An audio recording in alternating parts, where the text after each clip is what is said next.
Hola a todos, soy el doctor Damián Carson, coordinador de la carrera de especialización en clínica médica de la Universidad Nacional de Rosario y hoy vamos a hablar de ataque isquémico transitorio.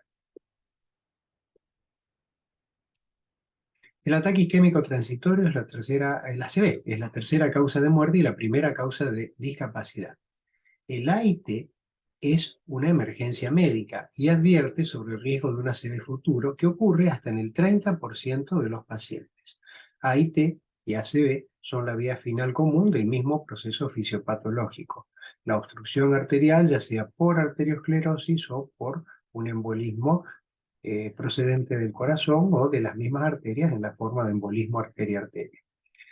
El problema del AIT es que, y por eso hablamos de que es una emergencia médica, es que en muchas oportunidades va seguido de una ACV que ya deja secuelas. Este riesgo es mayor en las primeras etapas, en las 2 primeras semanas y en particular en los primeros 2 días, por lo que el AIT es una ventana de oportunidad para la prevención. Analicemos el caso de Raúl, de 72 años, que consulta por vértigo, incoordinación de la marcha, que se resolvió al llegar a la guardia. El proceso neurológico duró nada más que 15 minutos.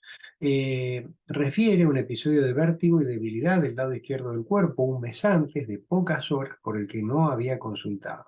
Como antecedentes, tiene antecedentes de hipertensión, de diabetes, con un control aceptable, es decir, tiene factores de riesgo vascular.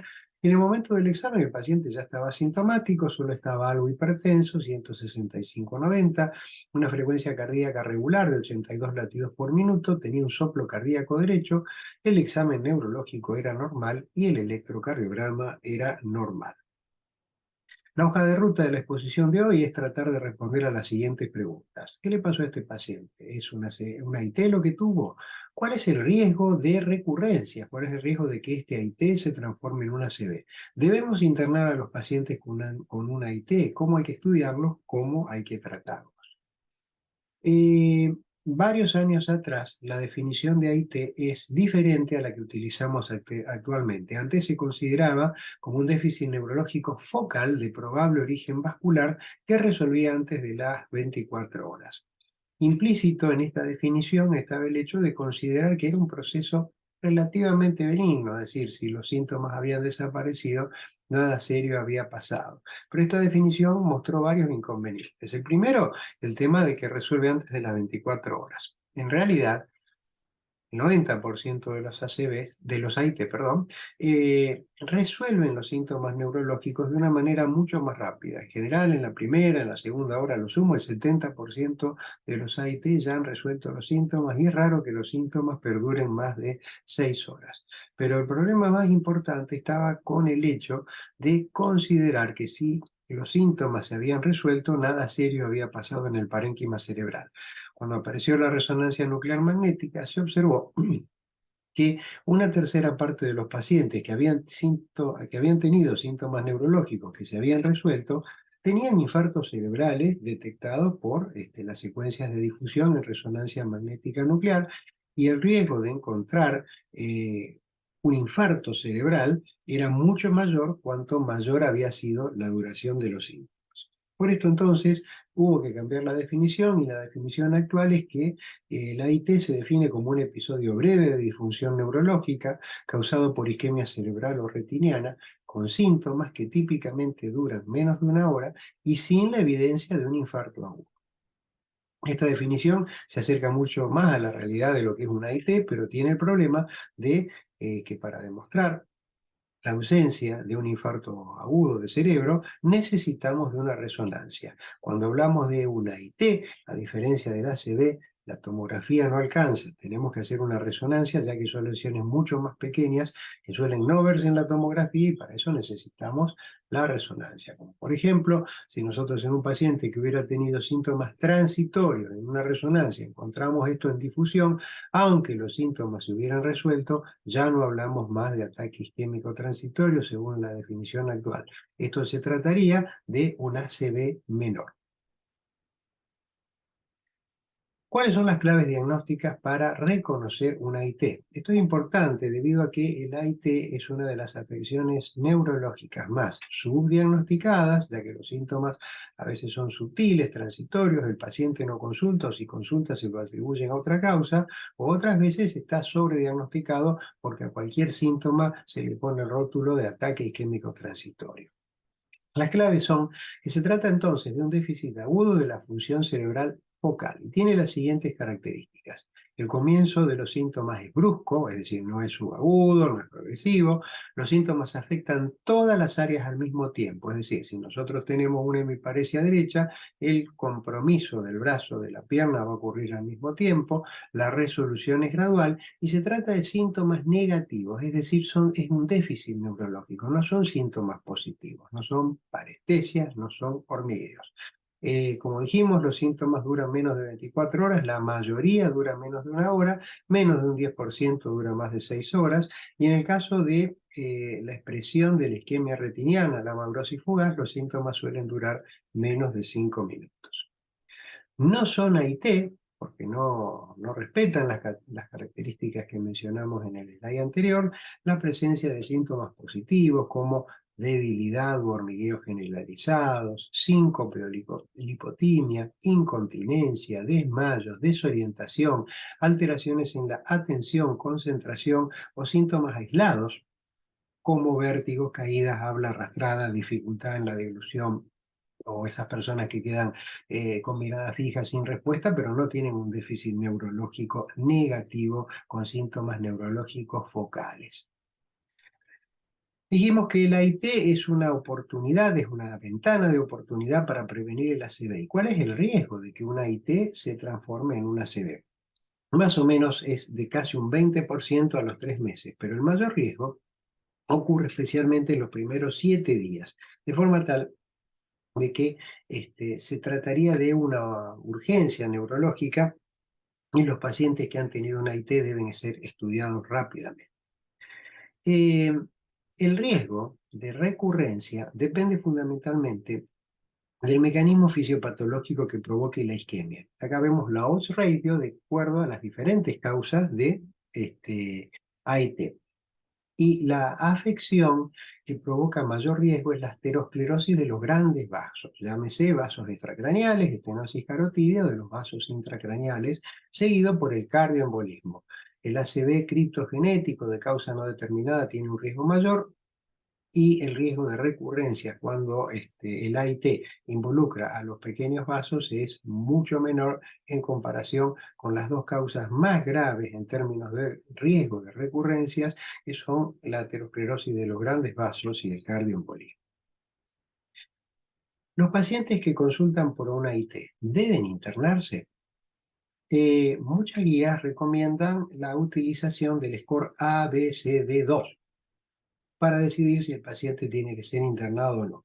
El ABCD2 está compuesto por los siguientes parámetros: age, edad, mayor de 60 años, un punto; blood pressure, con hipertensión, mayor de 140/90, un punto; las características clínicas, parece una unilateral, tiene 2 puntos; alteración del habla sin debilidad, un punto; la duración mayor de 60 minutos, 2 puntos; cuando la duración es menor a 60 minutos, un punto; y la presencia de diabetes, un punto. Y el score tiene un puntaje máximo que llega hasta 7, va de 0 a 7, cuando es menor de 3 el riesgo de recurrencias, acá vemos riesgo de recurrencias a los 2 días, a los 7 días, a los 90 días es bajo; a partir de los 4 puntos el riesgo es moderado, por ejemplo vemos que hasta un 10% de los pacientes con un score mayor de 4 pueden hacer un ACV dentro de los 90 días, y el score, arriba de 6 es mayor aún. Este score es el más utilizado, pero no es perfecto. En el paciente que habíamos presentado, el cálculo del score nos daba que era mayor de 60 años, estaba hipertenso, los síntomas habían durado menos de una hora y es diabético, así que nos daba un score moderado de 4 a 5 puntos. Dijimos que este score no es perfecto y vemos este estudio de Amarenko, en donde compara un grupo numeroso de pacientes en donde los divide en función del score. Mayor de 4, menor de 4, es lo que se considera el punto de corte de 4, como el punto que divide las aguas ya que cuando es mayor de 4 es mayor el riesgo. Y entonces estos pacientes se estudian las causas y se observan estenosis carotidias o intracraneales, dijimos de los grandes vasos, el grupo de más riesgo, fibrilación auricular, otras fuentes de cardioembolismo, y lo que demostró Amarenko es que sí, los pacientes que tenían un score mayor de 4, casi en un 30% de los casos tenían al menos un elemento patológico mayor, pero los que tenían un score menor de 4, hasta casi en un 20% de los casos tenían algún mecanismo patológico mayor. De forma tal de que el score, aunque sea menor de 4, no nos puede dejar completamente tranquilos. El mensaje que está tratando de transmitir Amarenko es que lo que nosotros necesitamos saber, más que el score, es cuál es la causa que provocó el AIT y ver si detectamos estenosis de los vasos intra o extracraneanos o una fibrilación auricular. Así que para responder a tratar de responder a esta pregunta de si los pacientes deben internarse, es muy útil analizar este estudio, el estudio Express, que compara dos formas de evaluar a los pacientes que se presentaron con síntomas de AIT. En un caso era la evaluación usual. El paciente presentaba los síntomas, en general, desde el momento que presentaba los síntomas hasta que era evaluado por primera vez por un neurólogo, habían transcurrido 3 días. En ese momento se lo revisa, se le piden los estudios, el paciente vuelve con los estudios y el promedio de 20 días era lo que se demoraba para hacer la primera prescripción de algún tratamiento. Y a los 90 días, en estos pacientes que fueron sometidos a la evaluación usual, la tasa de recurrencias de ACV fue de un 10,3%. Esta evaluación fue comparada con una evaluación express, en donde dentro del primer día de que el paciente tenía los síntomas de AIT, era evaluado, era estudiado y se hacía la primera prescripción y la tasa a los 90 días de ACV había bajado del 10,3 al 2,1%. De forma tal de que lo que nos interesa es estudiar a los pacientes, tratar de establecer si tienen alguno de los mecanismos de alto riesgo, aterosclerosis de los grandes vasos o fibrilación auricular. Así que no se trata de si lo internamos o no lo internamos, se trata de cómo lo estudiamos. Y eso va a depender de la disponibilidad que tengamos en el medio en el que nosotros trabajamos. Si nosotros podemos en forma ambulatoria estudiar al paciente rápidamente, quizás no sea necesario internarlo, y si no tenemos tantos recursos, posiblemente tenga que ser internado para poder hacer todos estos estudios. Pero la cuestión de internación o no internación depende de la capacidad que nosotros tengamos de estudiar rápido al paciente. Ahora bien, ¿cómo se estudia? Bueno, si lo comparamos al AIT con el ACV, en el ACV el estudio, la neuroimagen en general que hacíamos primero es la tomografía de cráneo para descartar hemorragia y para hacer un diagnóstico estructural de dónde encontrábamos el ACV, la necrosis del parénquima cerebral. Debido a que en los AIT las lesiones son mucho más chicas, en general, la mayor parte de las veces, en pacientes que consultan con síntomas que ya han desaparecido, la tomografía es normal. Por eso, en los pacientes con AIT, la neuroimagen de elección no es la tomografía. La imagen de elección es la resonancia nuclear magnética, especialmente las secuencias de difusión, que pueden mostrar pequeños infartos cerebrales en pacientes con síntomas que han desaparecido. Vimos antes que aún en el caso de que los síntomas hayan desaparecido dentro de la primera hora, hasta una tercera parte de los pacientes tiene hallazgo de isquemia cerebral. Lo que vemos acá en esta imagen es la resonancia nuclear magnética del paciente que estábamos analizando, que presentaba algunas lesiones puntiformes en secuencias de difusión compatibles con una isquemia aguda en el territorio cerebral posterior. Así que bueno, luego del estudio que nos permite determinar la topografía y ver si es un verdadero AIT o si ya hay un infarto cerebral que ya deja por definición de ser un AIT y pasa a ser un ACV menor, lo siguiente que tenemos que estudiar es ver si tiene alguna alteración en los vasos extracraneanos o en los grandes las ramas de los vasos extracraneanos, las grandes arterias intracraneanas, cerebral media, cerebral posterior, tronco de la basilar, y después los estudios cardiológicos para despistar la presencia de la causa más común de cardioembolismo, que es la fibrilación auricular. el electrocardiograma nos permite establecer el ritmo en el momento de que el paciente consulta, y el ecocardiograma que nos permite establecer la presencia de alguna alteración estructural, ya que la presencia de alguna alteración estructural cardíaca aumenta mucho más el riesgo de que el paciente hubiera tenido una fibrilación auricular paroxística, aunque no la encontremos en el momento de la consulta en el electrocardiograma. Bueno, lo mismo que en el ACV, el AIT puede estar provocado por diferentes mecanismos fisiopatológicos. El cardioembolismo representa por casi el 30% de los casos, la afección de los grandes vasos extracraneales el 20% de los casos, de los pequeños vasos es mucho menor, y en la gran mayoría de los pacientes el ACV, perdón, el AIT es criptogenético y no se puede encontrar la causa. Veamos los estudios del caso que estamos discutiendo. Presentaba un ecodoppler carotídeo que mostraba una esterosis carotídea derecha del 50%.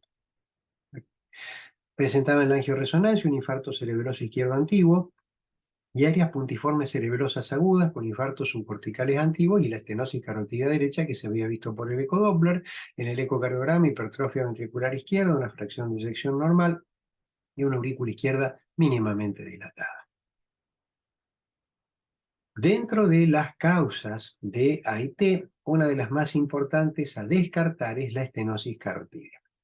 La estenosis carotídea representa el 20% de los ACV y AIT, y es importante su reconocimiento porque la estenosis crítica sintomática, crítica quiere decir cuando la magnitud de la estenosis es mayor del 70%, se beneficia de un tratamiento endovascular, ya sea la endarterectomía o la colocación de un esquema. El punto es que esta endarterectomía es tiempo dependiente. La mayor eficacia del procedimiento se logra cuando este procedimiento se realiza dentro de los primeros 15 días. Vemos aquí, por ejemplo, el ejemplo de una estenosis carotidia sintomática, en donde vemos una obstrucción carotidia derecha con infartitos cerebrales del lado derecho, y que lógicamente van a tener una expresión sintomática contralateral. Este paciente debería haber tenido síntomas izquierdos, ¿no es cierto? Hemiparesia espacio brachiocrural izquierda, por ejemplo. De forma tal de que la estenosis carotidia la categorizamos de la siguiente manera: si es sintomática o es asintomática. Sintomática quiere decir cuando hubo síntomas, ¿no es cierto? Los síntomas neurológicos tienen que corresponder al territorio afectado. Como dijimos recién, por ejemplo, una estenosis carotidia derecha tiene síntomas de déficit neurológicos izquierdo. Y luego de si es sintomática o asintomática, ver el grado de estenosis. Y el punto de 70% es un punto muy importante para recordar, porque las estenosis carotidias sintomáticas mayores del 70% son las que indubitablemente se benefician con un tratamiento endovascular. Esto de que sea sintomática o asintomática es importante porque el riesgo de recurrencia cambia totalmente. El riesgo de recurrencia de las sintomáticas es de un 26%, mientras que el hallazgo por estudios de una estenosis carotidia que no da síntomas tiene un riesgo de recurrencia de un 2%, o mucho menor. Y vemos entonces cuál es el impacto del tratamiento invasivo en la estenosis carotidia sintomática. Vemos aquí en las ordenadas el riesgo de recurrencia de una ACV a los 2 años, y en las abscisas vemos la magnitud de la estenosis. En línea llena vemos los pacientes que fueron sometidos a tratamiento médico, con antiagregantes, estatinas, etc.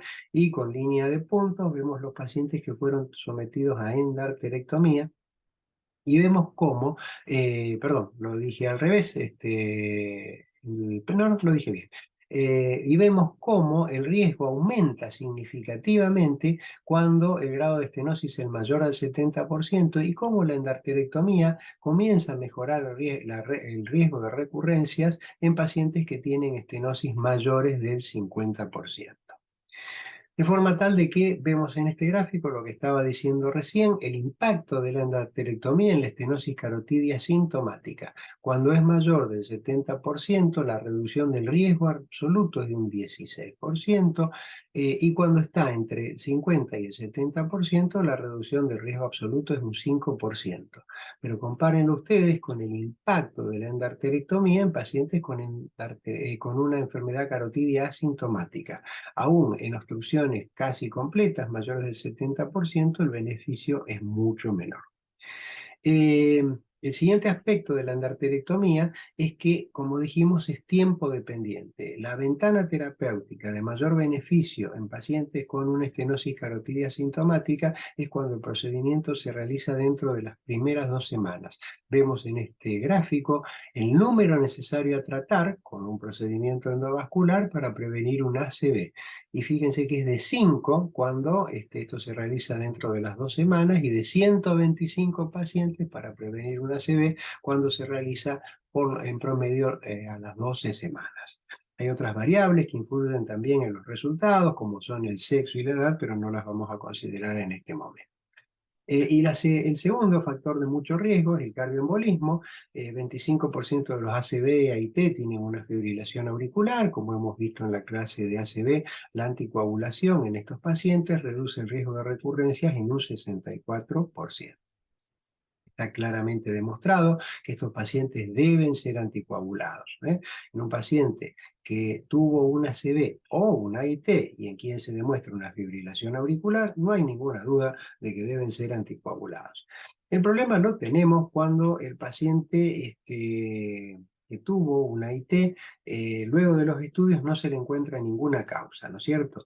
Y estos pacientes actualmente se dividen de un modo conceptual en 2 grupos, porque parece ser que más o menos la mitad podría haber tenido un ACV embólico, y la otra mitad podría haber tenido un ACV no embólico. Desde un punto de vista operativo, se ha acuñado el concepto de ACV embólico de causa desconocida. Esta es una construcción, ¿no es cierto?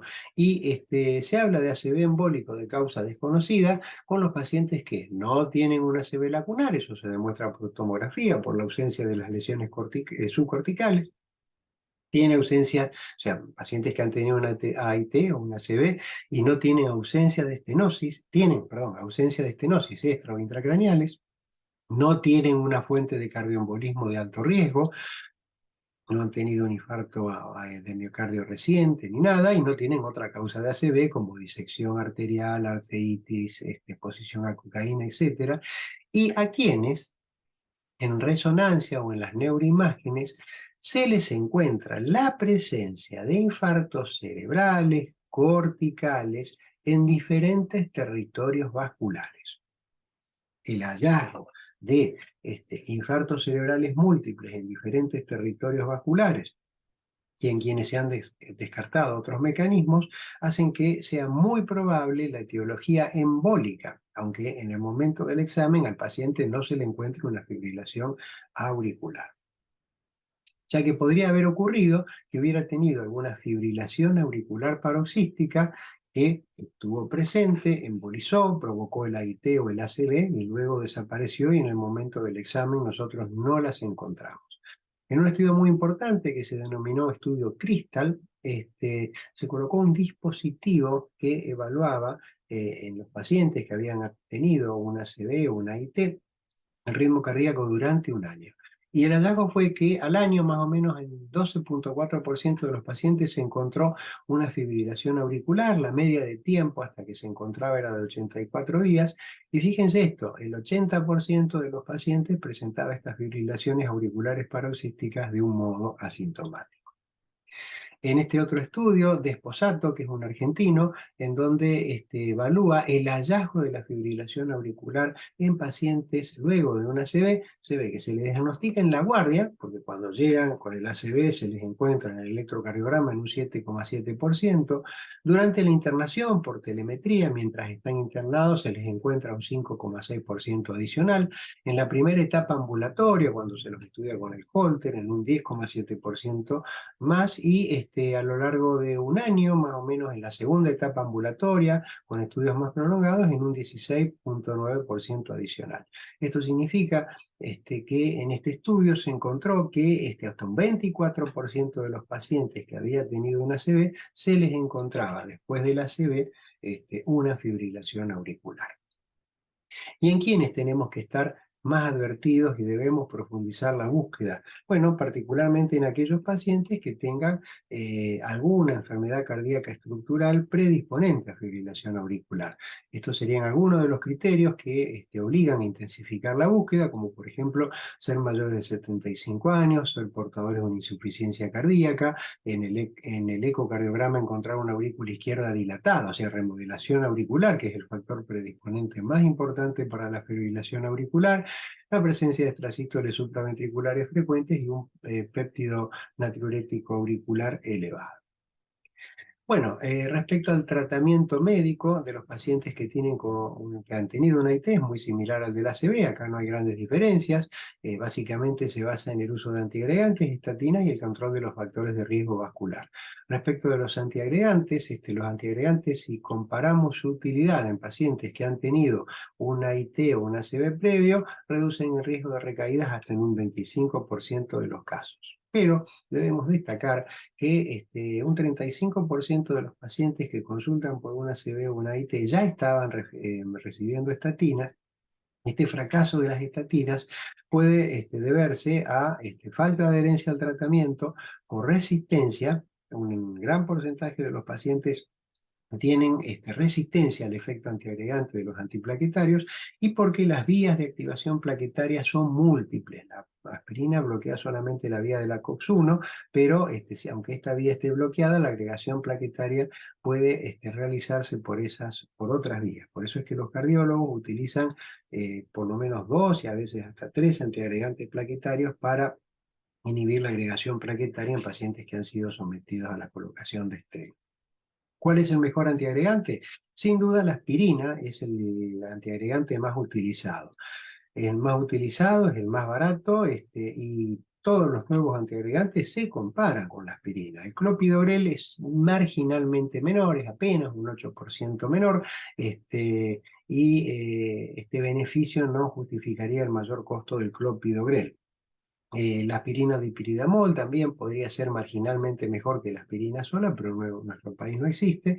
Y cuando se utilizó la combinación aspirina-clopidogrel en los pacientes con ACV o AIT, inicialmente el riesgo de hemorragia fue más alto, por eso durante mucho tiempo la asociación aspirina-clopidogrel no se utilizaba hasta que aparecieron algunos estudios que mostraron que si nosotros utilizábamos la asociación aspirina-clopidogrel en una etapa corta, no mayor a 21 días y en algunos casos hasta 90 días, en pacientes con mayor riesgo de recurrencias, los beneficios eran mayores a los riesgos, por lo que hoy más o menos nos manejamos así. En un paciente que tuvo una IT de alto riesgo, evaluado el riesgo por el score ABCD, si el riesgo no es mayor, usamos un antiplaquetario único, y si el riesgo es mayor de 4, le damos un tratamiento dual, aspirina más clopidogrel por un periodo de 21 días, en algunos casos algunos autores usan hasta 90 días, y pasado ese periodo se continúa